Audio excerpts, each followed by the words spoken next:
I recognize the Honorable Molokele. Thank you so much, Honorable Chair. I need to raise a point of concern to this August House.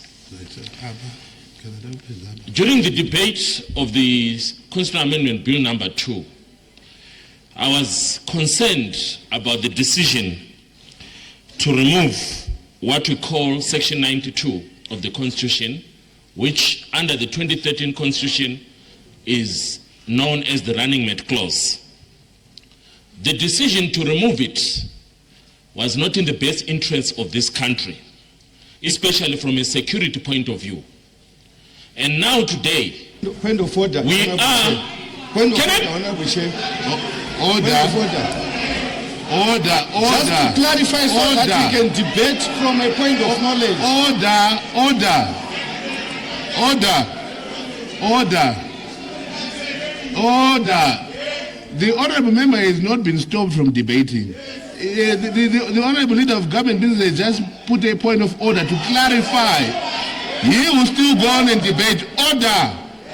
Yes, honourable leader of government.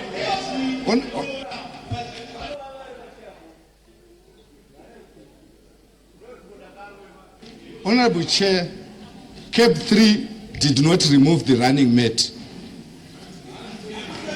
So we cannot debate something that was removed 4 years ago and you raise concern now. I think that is not in order. We cannot waste our time here debating things that were removed 4 or 5 years ago. Order. Honorable Molokele, I hope you heard that. And yeah, but he misunderstood me. I never spoke about CAP 3. I spoke about CAP 2. Order. What the leader of government business is simply trying to say is that we cannot debate something that happened years ago. Right? So, stick to this clause as proposed by order. Can you stick to this clause as proposed by Honorable Mshoriwa? Please, go ahead and stick to the clause. Honorable Chair, I think this is not fair. I'm trying to present an argument. You are giving us an opportunity to debate. Before I finished presenting my argument, someone disrupts me and totally misleads the House. Molokele, I have said continue, so don't delve into those issues. Okay. I've made the ruling. Continue. What we are dealing with is a legal lacuna that was created by a short-term decision of removing Section 92 of the original 2013 Constitution under the Second Amendment Bill. What we are trying to address using an administrative process is still not going to be adequate. The reason why we had Section 92 in the original 2013 Constitution is because we knew that in case of an emergency, in case of a sudden death, in case something happens to the incumbent president, we would immediately saw in one of the vice presidents to take over the country. Even if a war started the same day, he would have immediate authority and power. The real reason why we did that is to protect the national security and integrity of this country. Under this current system, I need to educate the House. Under this current system, Order, honorable members, order. Let's listen to him. Under this current system, we have a legal lacuna that could lead to a constitutional crisis, that could lead to a national political instability and insecurity. There is a difference between an acting president who is acting as an acting president because the current president is alive and well, maybe he's traveled out of the country, and an acting president who is acting in the aftermath of the original incumbent. Those positions are not the same. If the president of the country leaves today to attend a conference in Zambia, he appoints one of the two vice presidents in an acting capacity, but he remains as the de jure and de facto president of the country. So, what the honorable leader of government business is addressing is an administrative issue that has no constitutional relevance or validity whatsoever. What it means is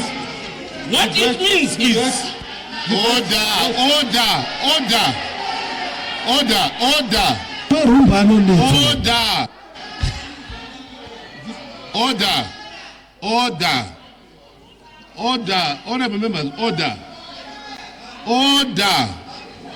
Honorable Mutodi, do you have a point of order? Thank you, Honorable Chair. Thank you, Honorable Chair. Honorable member, the honorable member seated there, you keep on switching on your mic there. Yeah. Go ahead, Honorable Chair. Thank you very much. I think Honorable Molokele, as a legal practitioner, knows that the clause that has been referred by Honorable Mshorewa. I can hardly hear you. I'm saying, yes, Honorable Chair, let me increase my voice. Order, honorable members, I need to hear the point of order. Please, can you keep quiet? Let's hear what Honorable Todi wants to say. Honorable Todi, go ahead. Yes, what I'm saying, Honorable Chair, is that the proposal being made by Honorable Mshorewa is at law what we call a brutum fulmen. It is a brutum fulmen in the sense that the provision has already been taken over by events. By virtue of CAP 3 being adopted by this parliament, it means that that provision is now a brutum fulmen. And on the logical part of it, Honorable Chair, giving Order, Honorable Mdori. That is debating.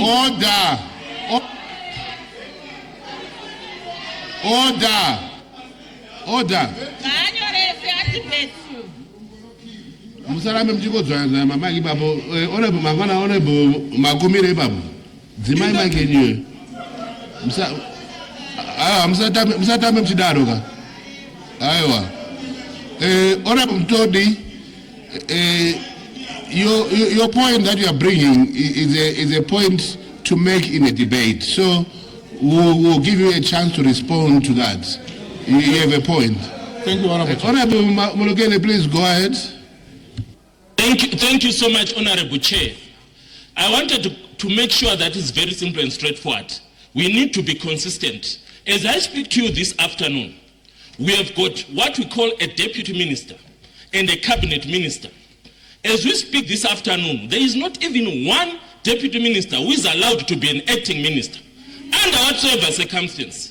There is a reason, there is a logic behind that. When you are a deputy minister, you are not the substantive minister.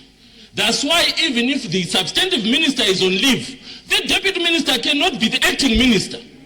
Using the same logic, you do not expect someone who became a vice president because the president was still there to be allowed to be acting president in replacement of a substantive president. That means that they automatically have the same powers that a de facto president has. In the same way you are refusing that a deputy minister be an acting minister, you should not then allow an acting vice president to be an acting president in the same capacity as a de facto and de jure president. It means they need to be sworn into office so that if the country starts a war with Zambia tomorrow or Zambia attacks Zimbabwe, they have to make decisions just like a substantive president, just like a substantive minister. So this logic is fundamentally flawed. It also does not address an issue of concern. What if the last acting vice president decides to say that I want to be the president of this country? What will you do about it as parliament? What if he dissolves parliament? What will you do about it? You will be dissolved as parliamentarians by an acting president who has not even sworn in. This is a constitutional crisis that we are creating. Order. So what I'm saying.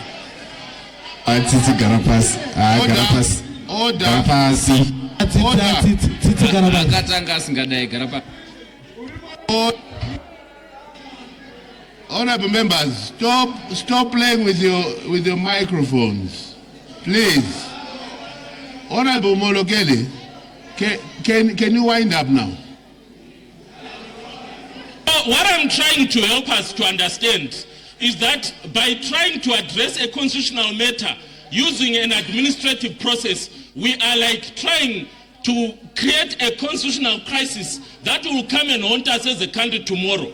That last sitting acting vice president, the vice president who was last acting as president, cannot be given the same level of power with an acting president who is replacing an incumbent president. So that is the legal misfortune or legal mischief that we are trying to create. And I'm urging the honorable leader of government business to sit down and thoroughly understand the implications. Because if I'm the last acting president, I'll just run with this thing. I don't need parliament to vote for me. I'll just run with it. Thank you so much. Any further debate? I recognize Honorable Mutodi. Thank you, Honorable Chair. Let me refer to... Order. Can the Honorable be heard in silence, please? Yes. So, Honorable Chair, the clause alluded to by Honorable Mshorewa is a brutum fulmen at law. It has already been taken over by events. The proposed law by CAP 2 might not be favorable to some of the honorable members, but it remains law by virtue of it having been approved by this parliament as part of that constitutional amendment provision. So the clause has been taken over by events and should not be smuggled into this parliament as an afterthought. I also want to address the logic that is being forwarded by Honorable Molokele, saying that an acting president... Point of order, Honorable Chair. Cannot... Point of order, Honorable Chair. Order. Sit down. Yes, what's your point of order? Honorable, the duty to respond to other members' debate lies with the leader of government, with the Honorable Minister. Honorable Mtodi has no prerogative to respond to any other member here. May he just debate then the minister... Order.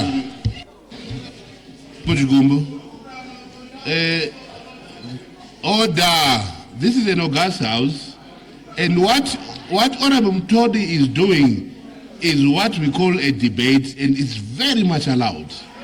All right. Honorable Mtodi, go ahead. Thank you, Honorable Chair. My last point was to address the input from Honorable Molokele. Honorable Molokele does not take cognizance of the fact that... Point of order. I need to be protected. Taking an oath of office. That's unprocedural. You can't respond. You are not a minister. You can't respond. You can debate your view, but you can't respond personally. Honorable Molokele, you can't abuse the house like that. What's wrong with you? It's not correct.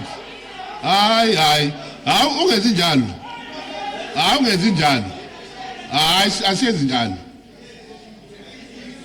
Sidabuka sonke asezinjalo.